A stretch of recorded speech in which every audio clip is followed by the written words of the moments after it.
L'esquive basse permet d'éviter les attaques horizontales en zone 1, telles que le coupé, le coup de pointe ou l'écharpe d'honneur visant le cou.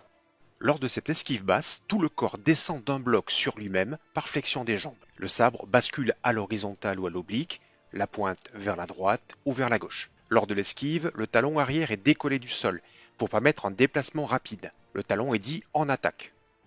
L'esquive latérale est un effacement complet du corps pour laisser passer la lame lors d'une attaque verticale. Torse, jambes et bras doivent se synchroniser pour bouger dans le même temps. Tout le corps doit s'effacer sans laisser une seule zone de contact à l'adversaire.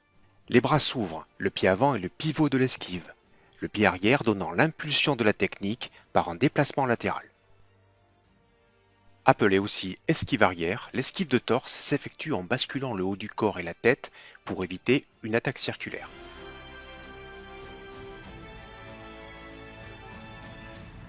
Ouvrez les bras en arrière, puis basculez la tête et le haut du torse également vers l'arrière et vers le bas. Contractez les muscles des jambes pour rester bien stable lors de cette technique, pour éviter de tomber ou de reculer sans contrôle. L'esquive de jambe consiste à relever vivement la jambe avant pour esquiver une attaque en zone 5 ou en zone 6. La jambe arrière doit avoir une posture très ferme, comme lorsque vous effectuez un coup de pied devant de Quimja. Vous pouvez directement lever le genou devant vous ou effectuer un petit mouvement latéral avec le pied. Le plus important est d'effacer le pied et la jambe de l'attaque.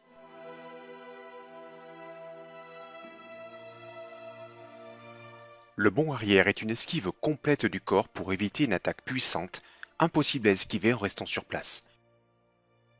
Le Jedi se propulse vers l'arrière en poussant vivement sur sa jambe avant, qui va repousser l'ensemble du corps vers l'arrière. Commencez par vous exercer à lever la jambe qui devra donner l'impulsion. Puis sautez en arrière. Attention de ne pas sauter trop haut pour ne pas perdre trop de temps lors de l'esquive, ni risquer de perdre l'équilibre à la réception.